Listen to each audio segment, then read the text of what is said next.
పరిశుద్ధుడైనటువంటి యేసుక్రీస్తు ఉన్నతమైన నామములో మీ అందరికీ కూడా ప్రభువు పేరిట వందనాలు తెలియజేస్తూ ఉన్నాను. ఈరోజు దేవుని అనుదిన వాక్య భాగాన్ని చదువుదాం. సంఖ్యాకాండము 15వ అధ్యాయము 31వ వచనం. వాడు యెహోవాను తృణీకరించిన వాడగును గనుక అట్టివాడు నిశ్చయముగా జనుల్లో నుండకుండా కొట్టివేయబడును. వాడు యెహోవా మాటను అలక్ష్యము చేసి ఆయన ఆజ్ఞను మీరినందున నిశ్చయముగా కొట్టివేయబడును. వాని దోష శిక్షకు వాడే కారణం.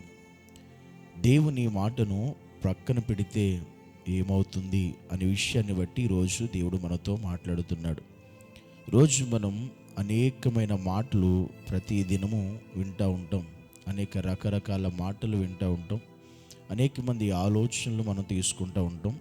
అనేక మంది ఉద్దేశాలు మనం కలిగి ఉంటాం. అయితే మనుషుల మాటలు మనం విని పెడచెవిన పెట్టినా మనకు పర్లేదు. మనుషుల ఆలోచనలు మనం విని వాటిని ఆలకించకపోయినా పట్టించుకోకపోయినా మనకి ఏమీ కాదు, పర్లేదు. కానీ దేవుని మాటను గనక మనం ప్రక్కన పెడితే ఏమవుతుంది అనే విషయాన్ని దేవుడు ఈరోజు మనతో మాట్లాడుతున్నాడు. ఎందుకంటే నేటి దినాలలో మనుషులు దేవుని మాటను పక్కన పెట్టి నడిచేవారు చాలా ఎక్కువ మంది కనబడుతూ ఉన్నారు. దేవుని మాటను పక్కన పెట్టి బ్రతికేవారు కనబడుతున్నారు. దేవుని మాటను తృణీకరించేవారు, నిర్లక్ష్యము చేసేవారు చాలామంది ఉన్నారు. అయితే దేవుని మాటను అలా ఎవరైతే పక్కన పెడతారో వారి జీవితంలో పరిస్థితి ఏంటి అనేది ఆలోచిస్తే దేవుడు ఈ సంఖ్యాకాండంలో మాట్లాడుతున్నాడు. దేవుని యొక్క మాటను తృణీకరిస్తే అట్టివాడు నిశ్చయముగా జనుల్లో నుండే కొట్టివేయబడతాడని వాక్యం సెలవిస్తుంది. దేవుని మాటను అలక్ష్యం చేస్తే, ఆయన ఆజ్ఞను మీరితే గనక నిశ్చయముగా వాడు కొట్టివేయబడును. వాడి దోష శిక్షకు వాడే కారణం. అంటే మనం దేవుని మాట ధిక్కరిస్తే గనక మన జీవితంలో జరిగే ఒక సంఘటన ఏంటంటే మనము కొట్టివేయబడతాం. జనుల్లో నుండి మనం కొట్టివేయబడతాం. అంత మాత్రమే కాదు, మన దోష శిక్షకు మనమే కారణం అవుతాం. అంటే దేవుని మాట విననప్పుడు, దేవుని మాట పక్కన పెట్టేసినప్పుడు మన జీవితంలో ఏది జరిగినా, ఏది సంభవించినా దానికి కారణం ఇక మనమే అవుతాం తప్ప దానికి దేవుడు కారణం అవడు.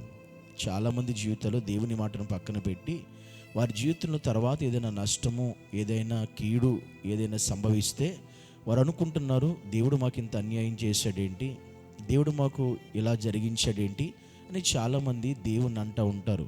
ఒకటి గమనించండి, అదే దేవుడు చెప్తున్నాడు ముందుగానే, మీరు దేవుని మాట పక్కన పెడితే మీరు కొట్టివేయబడతారు. వారి దోష శిక్షకు వారే కారణం అవుతారు.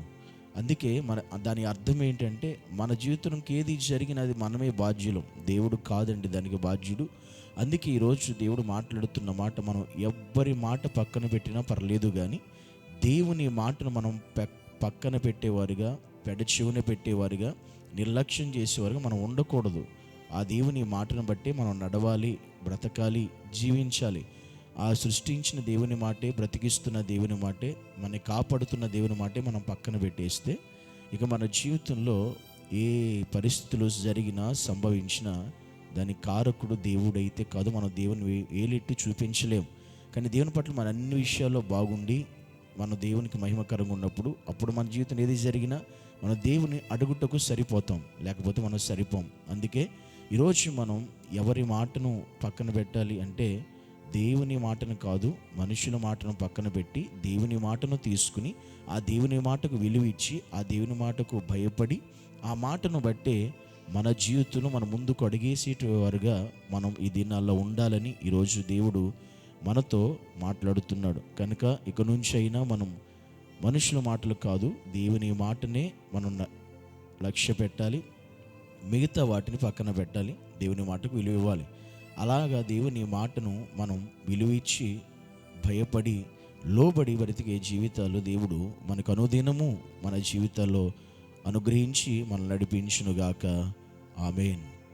పరిశుద్ధుడైన యేసయ్య నీకు వందనాలు ప్రభువా.